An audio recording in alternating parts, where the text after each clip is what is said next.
Assalamualaikum warahmatullahi wabarakatuh. Innal hamdalillah nahmaduhu wa nasta'inuhu wa nastaghfiruh wa na'udzu billahi min syururi anfusina wa min sayyiati a'malina.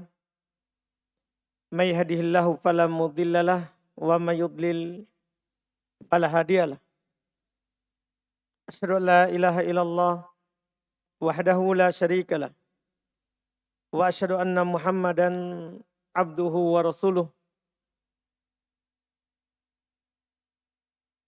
sallallahu alaihi wa ala alihi wa ashabihi wa man tabi'ahum bi ihsan ila yaumiddin amma ba'd. Ikhwan wal akhwat rahimani wa rahimakumullah. Alhamdulillah pada malam hari ini majelis yang kelima kitab Bulughul Maram min Adillatil Ahkam karya Al-Imam Al-Hafidh Ibn Hajar Al-Asqalani Asy-Syafi'i rahimahullahu taala. Kita di majelis ini, majelis yang kelima, akan membaca hadits yang ke-13 yang beliau sebutkan, tentunya masih di bab al-miyah, bab terkait dengan air. Kata beliau rahimahullah, wa an Ibnu Umar radhiyallahu taala anhuma qala qala Rasulullah sallallahu alaihi wa alihi wasallam uhillat lana maitatan wa daman fa ammal maitatani fal jaradu wal hutu wa ammad daman fattihal wal kabidu. Akhrajahu Ahmadu wa Ibnu Majah wa fihi dha'fun. Kata beliau dari Ibnu Umar radhiyallahu taala anhu berkata bahwasanya Rasulullah sallallahu alaihi wa alihi wasallam bersabda, uhillat, dihalalkan, lana, bagi kita, maksudnya umat Islam, maitatan, dua macam bangkai,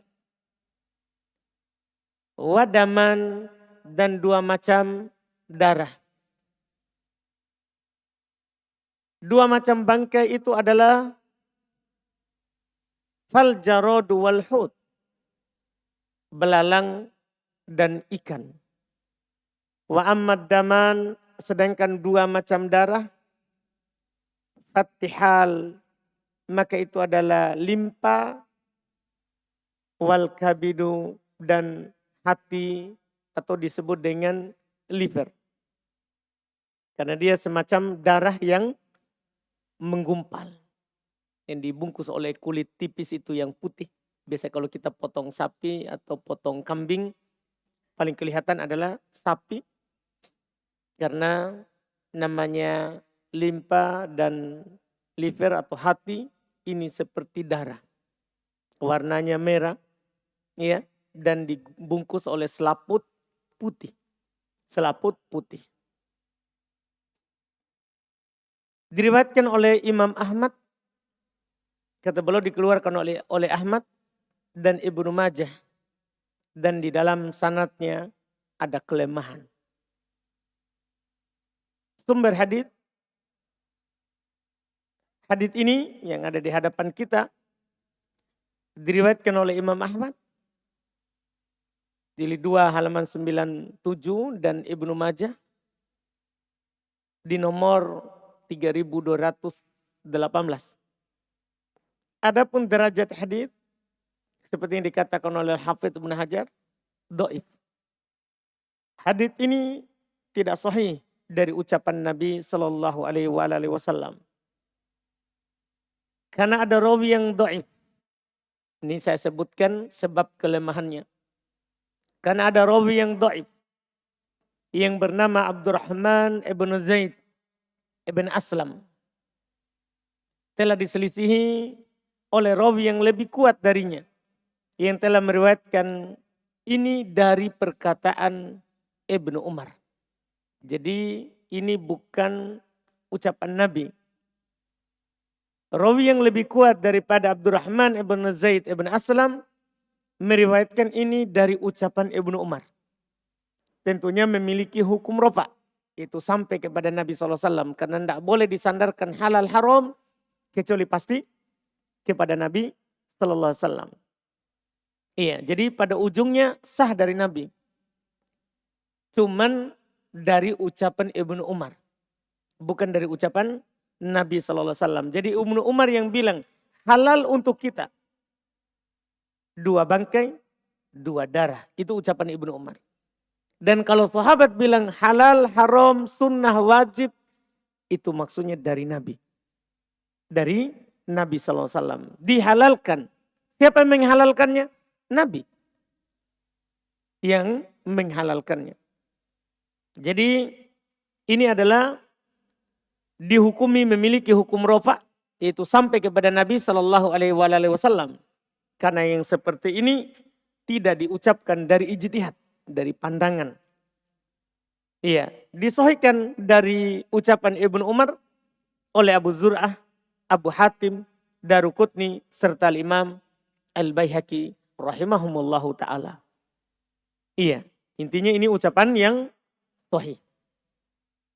Adapun kandungannya fikih hadits. Pertama, halalnya bangkai ikan, iya, dan belalang. Walaupun dia bangkai. Kan sudah dimaklumi, bangkai itu diharamkan untuk kita. Tidak ada silang pendapat secara umum. Iya. Allah berfirman, hurrimat alaikumul maitah. Diharamkan atas kalian bangkai. Itu haram. Bangkai itu haram. Dikecualikan 2 bangkai. Bangkai ikan dan bangkai belalang. Kalau ada belalang, dia mati sendiri atau mati karena sebab halal dimakan. Halal dimakan. Demikian pula ikan. Ikan mati karena sebab atau mati sendiri tiba-tiba mati muncul di permukaan laut. Iya. Atau keluar di pinggir laut mati maka halal dimakan. Halal dimakan. Dan ini tentunya berdasarkan yang ada di hadapan kita dari hadits. Jelas Ibnu Umar mengatakan uhillat lana maitatan. Dihalalkan untuk kami 2 bangkai. Iya. Yang menghalalkan tentunya Nabi SAW. Ini jelas. Kemudian faedah fikih yang kedua, halalnya makan limpa dan hati. Walaupun dia ibarat dari darah yang menggumpal, yang menyatu. Karena kita kan sudah pahami bahwa haram bagi kita darah memakannya. Cuman disebutkan di Quran, damun masfuh, darah yang mengalir. Kalau kita potong kambing, potong sapi, atau potong ayam, ada itu darah yang keluar mengalir. Itu haram dimakan. Kecuali 2 darah. Ini yang disebutkan. Darah hati, darah limpa. Iya, itu ibarat dari darah tapi dihalalkan. Pertama karena Quran, karena di Quran dikatakan darah yang mengalir. Ini kan darah tidak mengalir. Darah yang tidak mengalir karena sudah menyatu di dalam. Iya, itu dalil pertama karena di ayat disebutkan darah yang mengalir. Kemudian di hadits sini halal untuk kita darah 2 darah ini. 2 darah ini. Demikian pula para ulama mengikutkan darah yang tidak keluar dari daging. Kita kan potong sapi tentunya pasti ada darahnya yang melengket di daging. Tidak bersih tentunya. Maka itu juga halal. Halal. Kalau ada orang langsung masak tanpa dicuci, tidak ada masalah. Tidak ada masalahnya. Iya, karena yang haram adalah yang mengalir. Yang mengalir. Kemudian fikih ketiga, haramnya bangkai selain belalang dan ikan, serta haramnya darah selain limpa dan hati atau liver. Itu haram. Semua bangkai selain bangkai ikan, selain bangkai belalang, itu diharamkan. Itu diharamkan. Iya. Ini tidak ada silang pendapat di kalangan para ulama.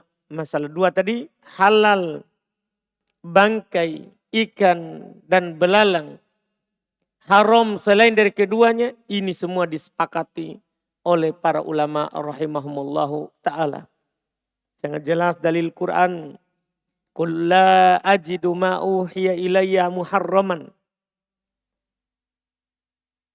ala ta'imin yata'amuhu illa ayyakuna maitatan aw daman masfuhan aw lahma khinzir. Surat Al-An'am. Katakan, saya tidak mendapatkan apa yang diwahyukan kepadaku yang diharamkan dari makanan yang dimakan, kecuali bangkai, darah yang mengalir, atau daging babi. Ini kan disebutkan. Di antara yang disebutkan sini lihat. Bangkai, darah yang mengalir. Selain dari dua itu tadi haram. Kemudian fikih yang keempat, najisnya bangkai selain belalang dan ikan. Serta haramnya darah selain limpa dan hati serta liver. Jadi darah bangkai selain belalang itu najis. Dan selain ikan itu najis. Bangkainya. Bangkainya. Iya.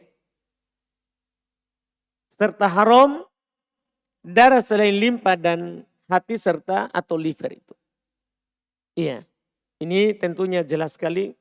Karena kan ketika bangkai ikan, bangkai belalang halal berarti tidak najis. Berarti bangkai selainnya itu hukumnya adalah apa? Najis. Hukumnya adalah najis. Ini kandungan hadis yang ke-13 yang beliau sebutkan.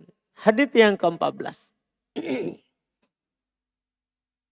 Kata beliau rahimahullah wa an Abi Hurairah radhiyallahu ta'ala anhu qala Rasulullah sallallahu alaihi wa alihi wasallam idza waqa'ad dubabu fi syarabi ahadikum falyagmishu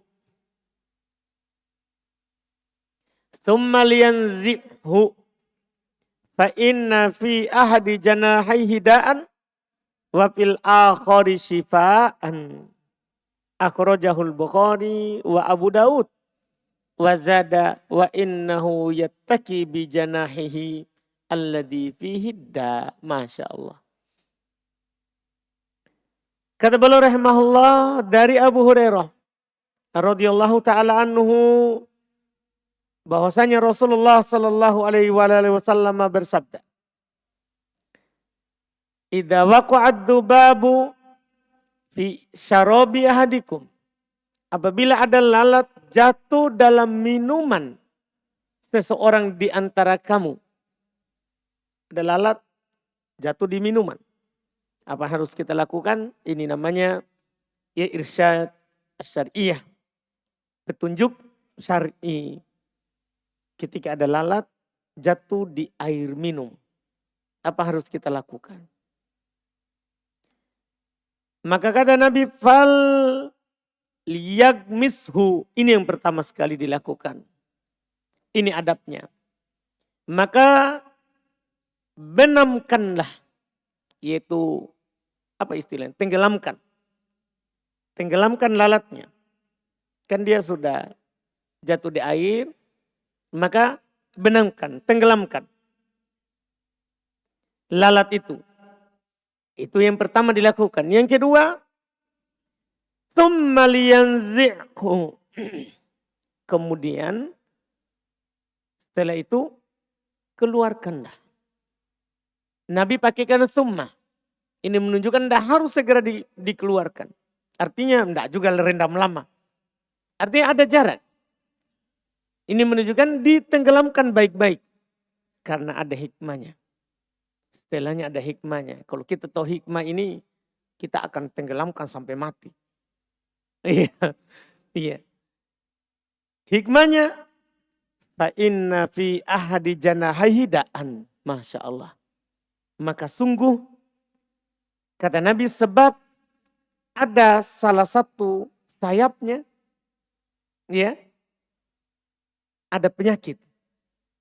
Jadi pada, ini bukan ada ya, kurang huruf. Sebab pada ya, kurang huruf. Saya terjemahkan kurang huruf P. Seharusnya sebab pada. Waktu diketik kurang. Iya, satu huruf. Sebab pada salah satu sayapnya ada penyakit. Di situ baru ada. Kalau tadi pada. Sebab pada salah satu sayapnya ada penyakit. Dan pada sayap yang lain ada syifa, ada obatnya, ada penawarnya. Ini dia. Di riwayat Imam Abu Daud lebih jelas sebentar. Apa itu yang di atas? Jadi selalu itu lalat kalau masuk di air, pasti satu sayapnya di atas, satu di bawah. Di riwayat Abu Daud, lihat, dikeluarkan oleh oleh Bukhari dan Abu Daud. Dengan tambahan, wa innahu yattaki bi janahihi alladhi fihi da. Dan ya, dia waspada dengan sayap yang ada penyakitnya. Yang ada pada penyakitnya. Artinya bisa saja ini yang dibawa. Itu yang penyakit. Yang di atas obat. Paham kan? Siapa yang tahu? Makanya tenggelamkan. Supaya tadi itu yang ada penyakit juga masuk sudah obatnya. Jadi jalan keluarnya bukan buang airnya. Paham kan? Sebagian orang kalau sudah masuk lalat tidak mau minum. Ya atau buang. Tidak boleh kita mubadir. Jangankan lalat, masuk tikus saja Nabi bilang buang tikusnya. Nanti akan datang bersama kita. Antum mau heran. Akan datang bersama kita. Ini lalat wajar kecil. Nanti ada pembahasan tikus. Masuk di mentega, masuk di minyak. Buang tikusnya. Dan makan menteganya. Kita hukum syar'i yang kita bicarakan. Bukan masalah jijik atau tidak. Iya. Bukan. Karena kita dilarang mubadir. Dilarang buang-buang makanan. Jadi ini yang belum sampaikan. Ini dibahas di bab air. Kita bahas dulu sumber hadis. Hadis ini diriwayatkan oleh Al-Imam Al-Bukhari nomor 3320 dan Imam Abu Daud nomor 3844. Derajat hadis riwayat Al-Bukhari sahih dan riwayat Abu Daud sebenarnya dhaif karena keterangan sesungguhnya dia hendaklah mewaspadai penyakitnya yang ada di sayap. Tambahan itu dhaif. Yang benarnya intinya adalah dalam salah satu sayapnya itu ada penyakit. Dipahamkan? Maka disuruh celupkan dua-duanya. Di dalam riwayat Imam Abu Daud itu dhaif. Dalam sanadnya terdapat rawi yang bernama Muhammad ibn Ajlan. Dia adalah rawi yang matruk. Ditinggalkan haditsnya. Kalau ada rawi yang matruk itu biasanya haditsnya palsu. Itu biasanya haditsnya palsu. Tidak diterima. Cuman kita tidak perlu pakai riwayat Abu Daud. Sudah cukup riwayat Imam Al-Bukhari rahimahullah. Itu pun Abu Daud yang matruk, yang dhaif itu tambahannya. Karena Imam Abu Daud meriwayatkan sempurna juga seperti Imam Bukhari. Cuman dalam riwayat Imam Abu Daud lebih panjang. Lebih panjang. Ada tambahan tadi. Ada tambahan tadi. Jadi kita berdalil dengan riwayat yang pertama. Fikih hadis ini mudah sekali. Anjuran untuk menenggelamkan lalat jika masuk dalam air minum. Ini irsyad tuntunan Nabi. Yang kedua dan ini yang kita inginkan dalam pembahasan air. Sucinya bangkai lalat. dan semisalnya dari serangga. Jadi bangkai lalat itu tidak najis. Sehingga kalau dia masuk di air, itu tidak membuat air itu najis. Paham kan? Jadi bangkai lalat tidak najis. Demikian pula yang semisal dengan lalat dari bangkai-bangkai serangga. Semuanya tidak najis. Jadi kalau masuk di air, tidak menajiskan air. Tidak menajiskan air. Karena kalau dia akan menajiskan air, kenapa Nabi suruh benamkan? Nabi suruh tenggelamkan. Ini menunjukkan dia tidak najis. Ya, belalang haram dimakan itu kalau masalah makan. Tapi kan tidak semua yang haram dimakan itu najis. Tidak. Seperti kucing kan haram dimakan. Sudah lewat bersama kita. Kucing haram dimakan tapi dia tidak najis. Sama juga dengan belalang. Haram memakan hasyarat. Haram memakan semua serangga. Tidak boleh dimakan. Iya. Tapi kalau dia masuk di air kita, maka air itu tetap kita boleh pakai wudhu. Tidak boleh untuk menggunakannya dalam bersuci. Apakah bersuci dari hadat kecil, demikian pula bersuci dari hadat besar. Ini faedah dari fikih dari hadits tadi. Hadits terakhir dalam bab air, hadits yang ke-15. Ini hadits terakhir dalam bab air. Kata beliau rahimahullah wa an Abi Waqid Al-Laythi radhiyallahu taala anhu qala an-nabiy sallallahu alaihi wa alihi wasallam ma quti'a minal bahimati wa hiya hayyatun fahuwa mayyit. Masya Allah. Akhrajahu Abu Dawud wa Tirmidzi wa hasanah wal lafdulah. Kata beliau dari Abu Waqid Al-Laythi radhiyallahu anhu bahwasanya Nabi sallallahu alaihi wasallam bersabda, "Makuti aminal bahimah." Anggota yang terputus dari binatang. Ya. Yang dipotong, yang terputus dari binatang. Wahya hayyah, yang masih hidup, fahuwa mayyit, maka dia adalah terhitung bangkai. Misalnya ada kambing, siapa tahu orang mau hemat, aku potong dulu paha belakangnya, biar mie depannya masih hidup. Iya, atau dia potong dulu kaki depan, dia mau makan. Iya. Ini kata Nabi, apa yang dipotong dari hewan ternak, walaupun dia halal dimakan, dalam keadaan dianya masih hidup, tidak disembelih, cuman dipotong, diambil bagian badannya, maka itu dianggap bangkai. Maka itu dianggap bangkai. Ini kata beliau dikeluarkan oleh Imam Abu Daud dan At-Tirmidzi dan beliau menyatakannya hasan. Lafaz hadits ini dan lafaz hadits ini menurut Imam At-Tirmidzi. Sumber hadits sudah dikatakan tadi, hadits ini diriwayatkan oleh Imam Ahmad juga sebenarnya. Ya. Cuman beliau sebutkan hanya Abu Daud.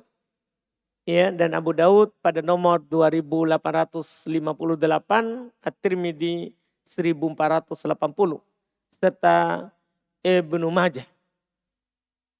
Ibnu Majah juga meriwayatkannya, cuman ya Al-Hafidz Ibnu Hajar belum tidak masukkan. Ibnu Majah juga riwayatkan nomor ya 3216. Derajat hadits dhaif. Ini hadits dhaif. Tirmidzi menghasankannya. Hadits ini dhaif. Hadits ini dari jalur Abdurrahman bin Abdullah ibn Dinar, dari Zaid ibn Aslam, dari Atha ibn Yasar, dari Abu Waqid Al-Laythi. Dan ini riwayat yang dhaif. Karena dalam sanadnya terdapat rawi yang dhaif, yaitu Abdurrahman ibn Abdullah ibn Dinar. Kalau kita dapat ini rawi dalam sanad Abdurrahman ibn Abdullah ibn Dinar, maka dia adalah rawi yang dhaif. Maka dia adalah seorang rawi yang dhaif.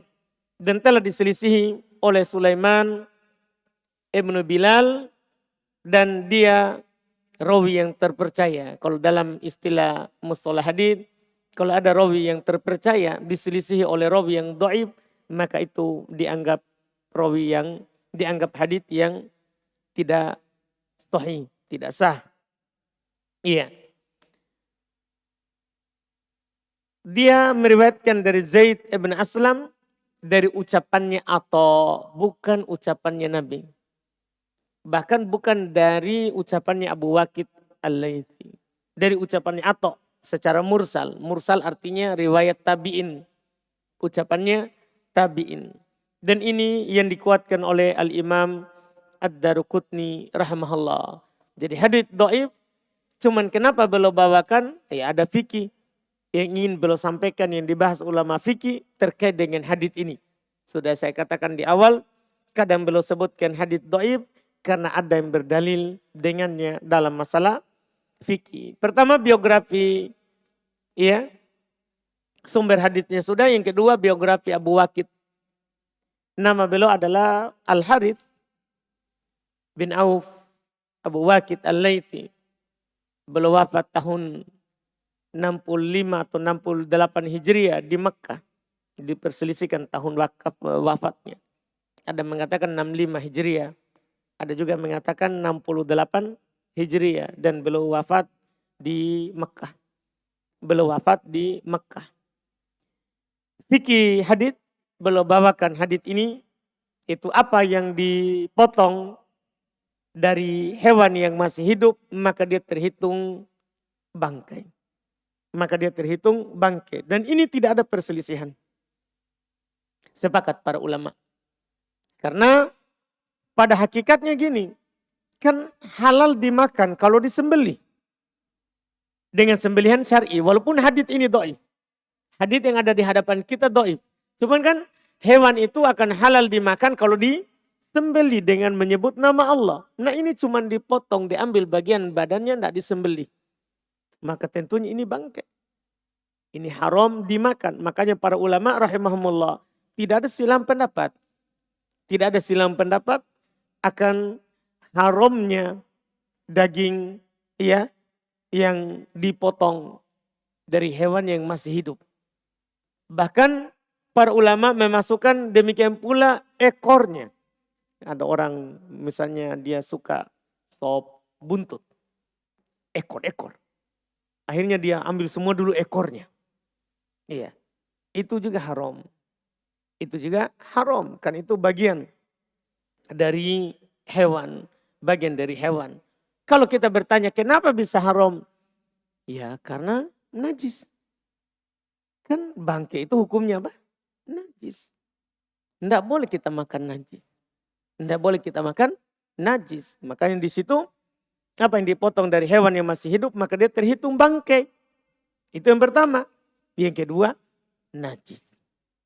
Yang kedua kan dia terhitung juga sebagai najis.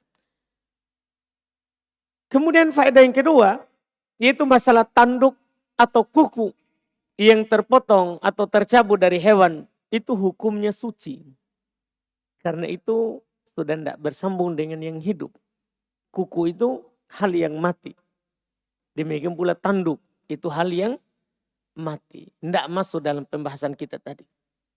Iya, itu tadi anggota badan yang hidup yang bersambung dengan hewan itu. Kalau tidak bersambung kehidupannya dengannya, seperti kita kalau punya kuku kita potong kita tidak merasa sakit. Kecuali kalau kita potong sampai ke kulitnya tentunya sakit. Iya. Ini tanduk kuku yang terpotong atau tercabut dari hewan itu hukumnya suci. Sama saja dari hewan yang masih hidup atau hewan yang sudah mati. Itu bedakan ya. Jadi tanduk, kuku itu hukumnya adalah apa? Suci. Iya. Apakah dia masih hidup diambil? Misalnya tanduk rusa, tanduk kijang. Biasanya kan dia rontokkan. tanduknya kalau sudah panjang, maka itu tidak najis. Maka itu tidak najis. Ini yang beliau inginkan dari menyampaikan hadits yang ada di hadapan kita ini. Di hadapan kita ini. Dari pembahasan para ulama rahimahumullahu ta'ala. Selesai babu al-miyah. Bab pertama ya dalam kitab Bulughul Maram. Sekarang kita masuk babul aniyah. Bab terkait dengan bejana. Bab terkait dengan bejana. Tempat air. Yaitu sebelum bahas wudhu. Jadi ada 3 bab sebelum wudhu. Ada bab air, bab tempat air, dan nanti bab cara menghilangkan najis. Baru masuk di wudhu. Baru masuk di wudhu. Sudah kita pahami bersama, namanya air itu butuh wadah. Sehingga kita butuh kenal ya wadah yang boleh dipakai dan wadah yang tidak boleh dipakai. Beliau akan menyampaikan sini beberapa hadis. Kita baca hadis yang ke-16 dan ke-17. Kan itu sama. Kata beliau rahimallahu an Hudzaifah Ibnul Yaman radhiyallahu anhuma. Qala Rasulullah sallallahu alaihi wasallam, la tashrabu fi aniyatid dhahabi wal fiddati wa la takulu fi sihafiha. Fa innaha lahum fid dunya wa lakum fil akhirah, muttafaqun alaih. Kata beliau dari Hudzaifah Ibnul Yaman radhiyallahu taala anhu bahwasanya Rasulullah sallallahu alaihi wasallam bersabda, la tashrabu fi aniyatid dhahab wal fiddah. Janganlah kamu minum dengan bejana yang terbuat dari emas dan perak. Wala ta'kulu fi sihafiha. Dan jangan kamu makan dengan piring yang terbuat dari keduanya. Kenapa? Fa innaha lahum fid dunya. Karena barang-barang itu yaitu emas dan perak, piring yang terbuat darinya, bejana yang terbuat dari keduanya, untuk mereka di dunia, itu untuk orang kafir. Sedangkan untukmu di akhirat. Di akhirat. Kata beliau muttafaqun alaih. Sumber hadis. Hadis ini diriwayatkan oleh Imam Al-Bukhari. Imam Bukhari sebutkan 2 kali. Di nomor 5632. Ada juga di nomor 5837. Dan juga Imam Muslim di nomor 2067. Derajat hadis tentunya sahih. Biografi Hudzaifah, nama beliau adalah Hudzaifah Ibn al-Yaman Abu Abdillah. Nama panggilan beliau Abu Abdillah. Beliau dan ayahnya adalah sahabat. Beliau dan ayahnya adalah sahabat. Yaitu Hudzaifah sahabat. Ya, Al-Yaman sahabat. Wafat tahun 36 Hijriah. Radhiyallahu ta'ala anhu. Iya. Kemudian kita baca lagi hadis yang ke-17 karena sama. Wa an Ummi Salamah radhiyallahu taala anha qalat qala Rasulullah sallallahu alaihi wasallam alladhi yashrabu fi ina'il fiddati innama yujarjiru fi batnihi nar jahannam. Ini keras ancamannya. Muttafaqun alaih. Kata beliau dari Ummi Salamah radhiyallahu taala anha bahasanya Rasulullah sallallahu alaihi wasallam bersabda, orang yang yashrabu minum fi ina'i al-fiddah di bejana yang terbuat dari perak, sungguh ia hanyalah memasukkan api jahanam ke dalam perutnya. Muttafaqun alaih juga. Hadis ini sumber hadis diriwayatkan oleh Imam Bukhari nomor 5634 dan Imam Muslim 2065. Ya, derajat hadis tentunya sahih. Biografi dari Ummu Salamah. Beliau adalah Ummul Mukminin, istri Nabi sallallahu alaihi wasallam. Nama beliau adalah Hindun. ya, bintu Abu Umayyah. Dinikahi oleh Nabi SAW tahun 4 Hijriah. Tahun 4 Hijriah. Dan wafat tahun 59 Hijriah. Dan ada juga yang mengatakan, ya, itu salah huruf. Ada juga yang mengatakan beliau wafat tahun 62 Hijriah. Ada juga mengatakan seperti itu. Di Madinah dan dikubur di pekuburan Baqi. Beliau meninggal di Madinah dan dikubur di pekuburan Baqi. Fikih hadits. Jelas sekali di dua hadits tadi. Pertama, haram makan dan minum pada piring yang terbuat dari emas dan perak.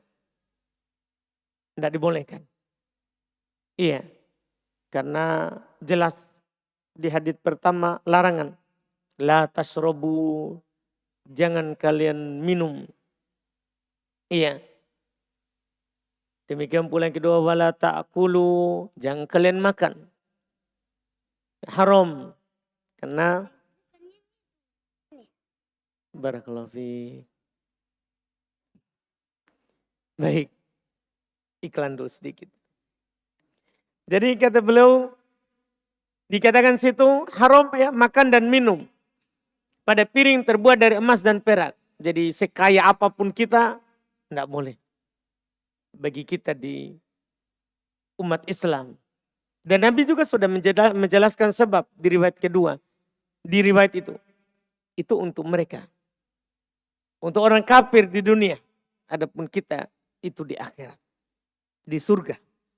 Kita akan makan dari piring terbuat dari emas. Piring terbuat dari perak. Itu nanti di dalam surga. Masya Allah. Yang kedua. Faedah hadits. Tidak boleh menggunakan emas dan perak pada selain makan dan minum seperti wudhu dan selainnya. Inilah tujuan di sini. Iya, tidak boleh kita buat ember atau cerek wudhu dari emas. Kalau warna emas tidak apa-apa. Iya, tapi kalau terbuat dari emas tidak boleh. Juga sama. Karena makan dan minum juga tidak boleh, apalagi untuk kebutuhan yang selain makan dan minum. Iya. Kemudian yang ketiga, bolehnya berwudu dengan bejana selain emas dan perak. Itu namanya mafhum al-mukhalafah. Pemahaman kebalikan. Kan asalnya semuanya boleh. Kecuali yang dilarang. Dan yang dilarang di sini adalah bejana dari emas dan perak. Berarti kalau selainnya adalah boleh. Boleh kita berwudu di bejana yang terbuat dari apapun. Apakah dari plastik atau kulit atau apa saja. Ya, boleh kita pakai untuk berwudu, boleh kita pakai untuk berwudu. Dan ini yang ingin beliau sampaikan dalam hadits yang pertama ini. Ini yang beliau sampaikan pada hadits yang pertama ini. Ya, secara khusus nanti kulit akan disampaikan secara khusus di hadits yang ke-18. Gimana kulit itu boleh enggak dipakai tempat air untuk dipakai berwudu, mandi atau tidak. Ini nanti kita akan ambil di hadits yang ke-18. Iya, masalah tempat air dari kulit. Kita cukupkan dulu dengan hadits-hadits yang kita baca tadi. Alhamdulillah. Kita adzan dulu baru kita jawab pertanyaan. Teliti itu 30 menit sudah hilang. 30 menit dari adzan maghrib itu sudah hilang. Artinya sudah masuk waktu isya. Jangan tunggu orang habis salawat. Ya, itu sudah bunyi.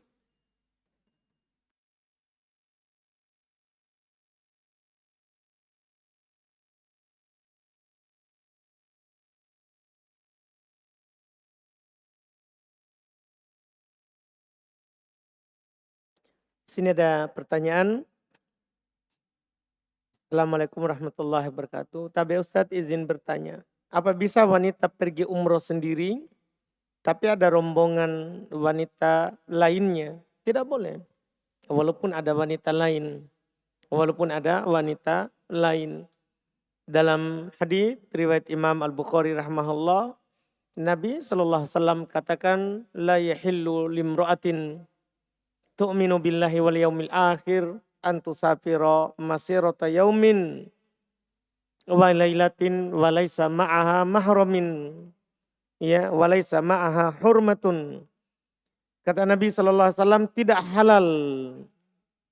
halal seorang perempuan yang beriman kepada Allah dan hari akhirat untuk safar yang jarak tempuhnya itu sehari semalam, ya, kecuali ia bersama mahramnya.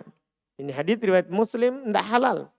Ketika perempuan itu beriman kepada Allah dan hari akhirat, tidak halal untuknya safar tanpa ditemani oleh mahram. Yang katakan itu Nabi SAW. Demikian pula di riwayat Muslim juga sama. Kata Nabi SAW, la tusafir. Kalau tadi la yahil, tidak halal. Ini langsung memang dilarang. La tusafir almar'atu thalathan illa ma'adi mahramin. Tidak boleh seorang perempuan itu safar 3 hari jarak tempuhnya kecuali bersama mahramnya. Bersama mahramnya. Dan mahram itu laki-laki. Mahram itu adalah laki-laki. Tidak halal hal tersebut. Kemudian tentang puasa Daud. Kalau misalnya kita puasa Daud lalu haid. Jika selesai haid dan sudah mandi wajib. Besoknya langsung saja puasa atau ikuti jadwal puasa Daudnya Ustaz. Langsung puasa. Ya langsung puasa besoknya. Bukan menghitung lagi dari awal. Langsung lanjut saja setelah haid. Setelah mandi suci dari haid. Suci hari ini besoknya langsung puasa. Lalu jika ingin berpuasa di tanggal 9 dan 10 Muharram. Ya puasa Asyura ya. Puasa Asyura 10 Muharram. Kemudian sunnah juga 9 Muharram. Mau puasa di kedua harinya. Tapi jadwal puasa Daud hanya dapat di salah satunya. Apakah bisa kita berpuasa di 2 hari itu sambil berpuasa Daud juga Ustaz? Boleh. Jadi yang kena puasa Daudnya niatnya 2. Puasa Muharram juga puasa Daud. Yang tidak kena puasa Daud, ya kita hanya niatnya puasa Muharram. Kan kalau sama hukumnya boleh digabungkan dalam satu perbuatan. Ketika sama hukumnya sama-sama puasa sunnah. Maka boleh digabungkan niatnya. Wallahualam. Apa Ustaz? Karena saya baru datang kurang lebih 3 kali pertemuan Bulughul Maram. Sehingga saya sedikit banyak bingung. Kenapa dijelaskan hadits yang dhaif atau lemah. Dan kenapa terdapat fikih hadits dari hadits yang dhaif. Pertama, prinsip kita. Kalau prinsipnya sebagai orang yang menyampaikan hadits. Ketika hadits itu dhaif, wajib kita jelaskan. Karena tidak boleh kita menyebutkan hadits dhaif tanpa dijelaskan kedhaifannya. Beda kalau hadits sahih. Kalau hadits sahih tidak perlu disebutkan kesahihannya. Makanya sebagian ulama seperti Imam Abu Daud, beliau kalau haditsnya sahih di dalam Sunan Abu Daud, beliau tidak berkomentar. Itu kalau sahih. Itu sudah jadi teori dari para ulama kita. Jadi kalau belum dia tidak kritik berarti sahih. Kalau dia diam, menurutnya sahih. Kalau dhaif pasti dia jelaskan. Karena kita tidak boleh menyebutkan hadits dhaif tanpa dijelaskan kalau itu dhaif. Tanpa dijelaskan kalau itu adalah dhaif. Karena kenapa? Jangan sampai orang awam tertipu dan mengamalkannya. Cuma kenapa dijelaskan? Supaya orang tahu itu hadits dhaif. Kalau ada nanti yang berdalil, dia sudah tahu. Oh, hadis dhaif yang dipakai.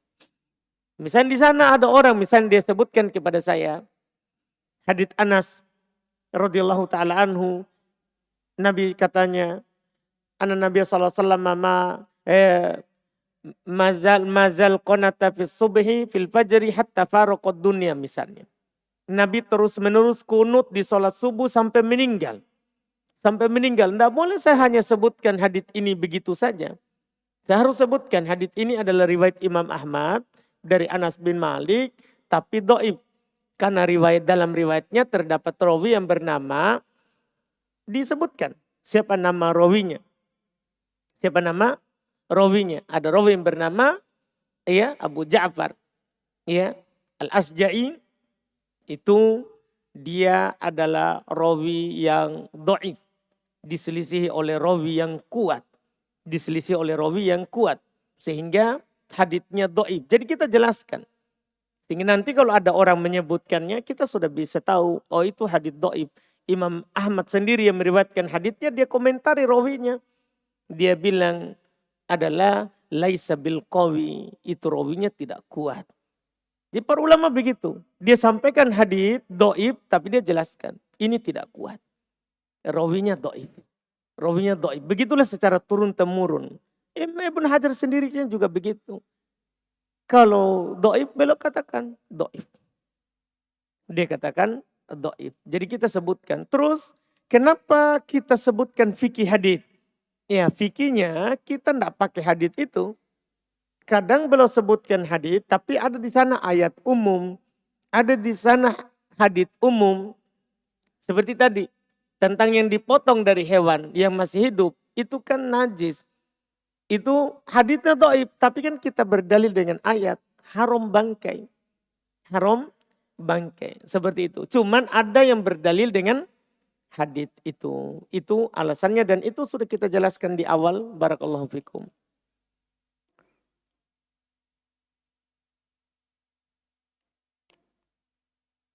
Apakah ada di dalam Islam yang mewajibkan pasangan suami istri untuk mencintai satu sama lainnya? Insya Allah. Memang tujuan untuk menikah itu kan cari yang mencintai dan menyayangi.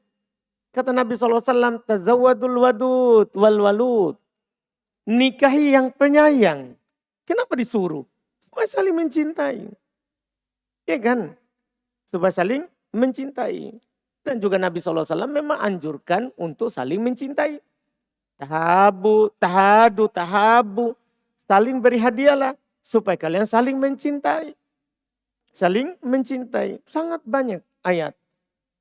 Hadits yang menjelaskan supaya kita saling mencintai. Sesama muslim saja harus saling mencintai. Apalagi pasangan hidup. Harus saling mencintai. Gimana caranya kita hidup tidak cinta? Tidak bagus. Iya.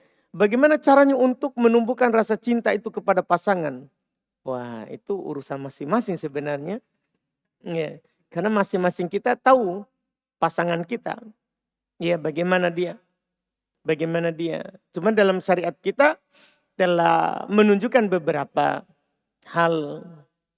Seperti hadits yang saya sebutkan tadi. Saling beri hadiah. Itu juga menumbuhkan rasa cinta. Nabi bilang begitu. Tahabu. Saling beri hadiahlah. Maka kalian akan saling mencintai. Kalian saling mencintai. Itu bisa dilakukan. Iya. Bisa juga hal-hal lain. Hal-hal yang lain. Iya. Bertutur kata yang baik. Terus bagi istri. Kalau suaminya ajak, tidak ditolak. Walaupun dia lagi berada di atas, khotib kata Nabi, dia lagi masak. Bahkan kata Nabi, walaupun dia lagi berada di atas tanur, lagi masak roti, di kompor, istri suaminya panggil, siap matikan kompor, lanjut. Layani suami. Itu menimbulkan rasa cinta. Karena suami itu kalau ditolak, muncul lagi dongkolnya. Jengkelnya. Iya, itu suami. Makanya itu menjadi sebab datangnya cinta. Sebagian ulama rahimahumullah ta'ala menyebutkan bisa mandi bersama. Iya, saling menimba air, bergantian tangannya. Itu juga menimbulkan rasa cinta. Iya, melakukan perlombaan, lomba lari. Kan kalau kalah diketawain, itu tumbuh lagi rasa cinta. Itu semua yang dilakukan oleh Nabi SAW. Paham Ali? Aldi? Alhamdulillah. Serius sekali. Nih ya. Alhamdulillah. Itu banyak hal-hal yang disebutkan. Banyak hal-hal yang disebutkan. Jelas masing-masing kita tahulah bagaimana pasangan kita untuk sayang, untuk dimunculkan rasa sayangnya. Wallahualam.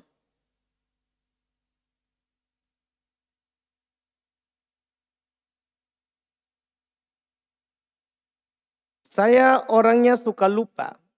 Apakah tidak mengapa saat lupa dalam dikir jumlahnya kita ulang kembali dikirnya? Enggak, kita bangun saja di atas yang yakin. Tidak usah kita ulang dari awal. Kita cari saja yang yakinnya sudah berapa dan kita bangun di atas itu. Kita lanjut. Iya.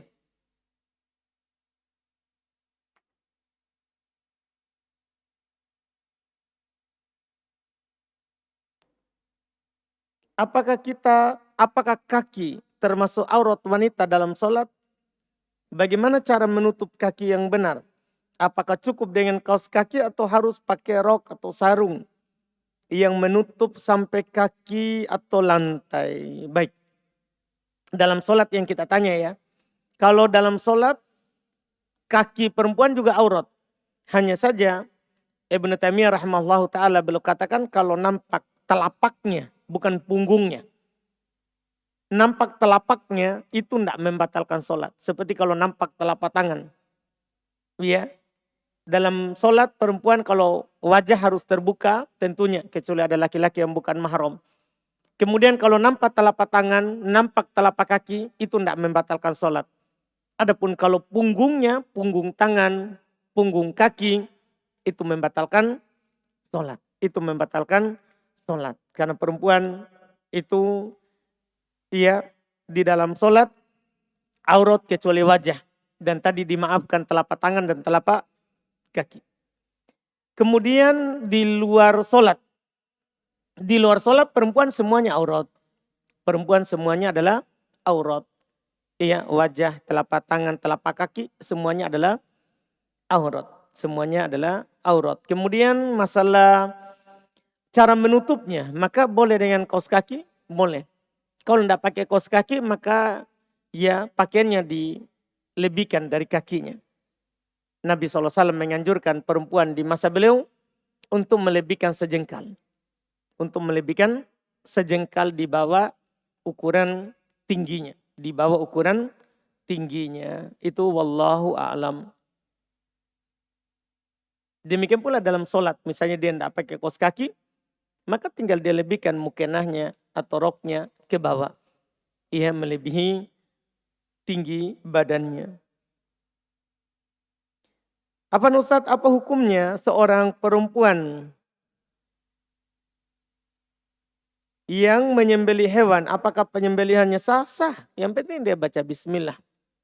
Ya sah sembelihannya perempuan. Iya.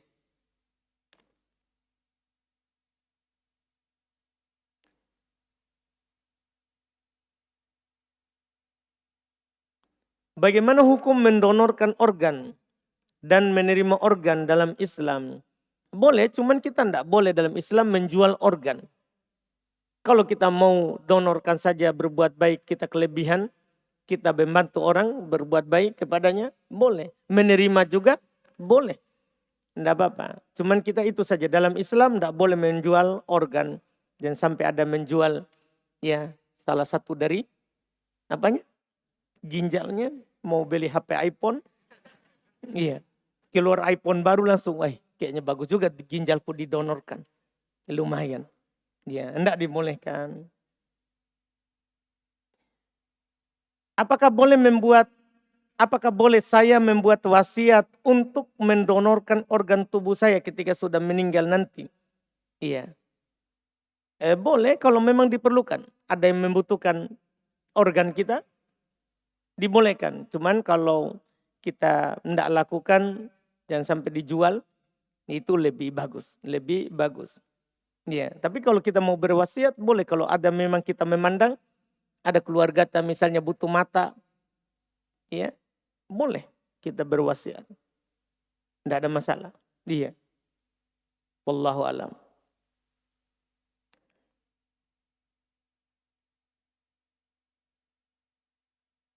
Habis waktu paling. Habis waktu ini. Alhamdulillah. Sudah jam 8. Satu lagi. Bolehkah wudhu di WC dan tidak membaca basmalah? Boleh wudhu di WC, boleh. Iya. Baca basmalahnya di luar. Bukan basmalah ya, bismillah. Karena di wudhu itu bukan basmalah dibaca. Kalau basmalah itu maksudnya bismillahirrahmanirrahim. Dalam berwudhu itu dibaca bismillah. Bukan basmalah. Bismillah. Itu samillah. Sebutlah nama Allah. Iya.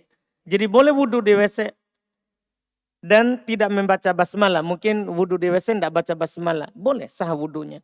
Karena membaca basmalah itu bismillah, membaca bismillah adalah sunnah dalam berwudhu.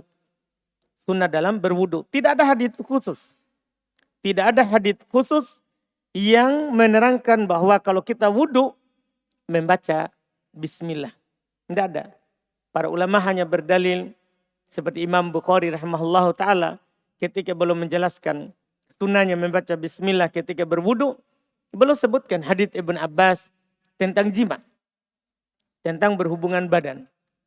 Yaitu idza arada ahadukum ayyati ahlah, ya, kalau salah seorang dari kalian ingin mendatangi keluarganya, istrinya, dia katakan bismillah. Belum berdalil mendatangi istri saja perkara yang mubah untuk menunaikan syahwat dianjurkan baca bismillah, apalagi berwudu. Apalagi berwudu. Itu berdalil dengan isyarat namanya. Berdalil dengan isyarat. Itu yang dipakai. Wallahu a'lam.